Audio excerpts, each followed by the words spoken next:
Казанцы весь день несут цветы к импровизированному мемориалу. Он появился здесь накануне, сразу после трагедии. У многих из нас есть друзья, родственники в Питере. Все очень сильно перепугались и очень жаль погибших. Поэтому мы пришли вчера вечером сюда, на улицу Петербургскую, которую подарил нам Санкт-Петербург, к памятнику Льву Гумилеву, и сделали мемориал. Это одна боль на всех, уверены казанцы. Больно за людей, там были дети, пожилые люди. И хотелось бы, конечно, чтобы больше не повторялось такое в нашей стране, ну и вообще во всем мире. У меня нет слов, потому что это невозможно передать словами. Одни эмоции, очень скорбим вместе с народом. Теракт в петербургском метро унес жизни 14 человек. Литию по жертвам в Благовещенском соборе провел сегодня митрополит Казанский и Татарстанский Феофан. По словам владыки, именно в такие моменты и нужно демонстрировать единство. Для всех нас и для всей России этот страшный террористический акт должен стать призывом и набатом: остановите то, что может привести к таким трагедиям.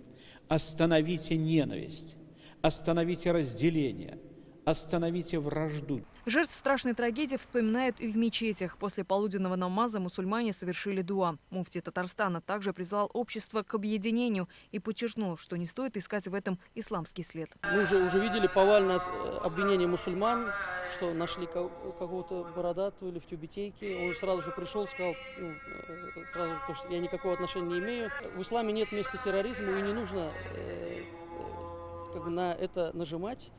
Во-первых, любое проявление исламофобии, оно порождает другие проблемы. Всю ночь после трагедии в научно-исследовательском институте скорой помощи имени Джанелидзе провел наш земляк, журналист Артем Шарипов. Он говорит, что именно в эту ночь почувствовал, чужой трагедии не бывает. И я впервые увидел молодого человека, 20-летнего, который держится за сердце. Страха в городе нет совершенно никакого. Наоборот, все стараются друг другу помочь. Но в атмосфере есть другое. Это такая неприятная тревога. Ощущение тревоги испытала на себе казанский журналист Ольга Морская, которая как раз накануне была в северной столице в командировке. С мероприятия раньше, чем положено, чем мы ожидали. Мы сели довольные, веселые, счастливые в автобус, и хотели поехать гулять как раз туда, по той же ветке. Был шок и ужас от того, что мы могли бы быть вот там. Питер, мы с вами, пишут многие в эти дни. Татарстан сопереживает. При теракте в метро пострадала и студентка родом из Набережных Челнов. 3 дня в Санкт-Петербурге отменены все развлекательные программы. У нас 3 дня будет траур. Мы тоже вместе скорбим с ними. Ильсан Сабирова, Елизавета Пастухова, Ринат Сафин, ТНВ Казань.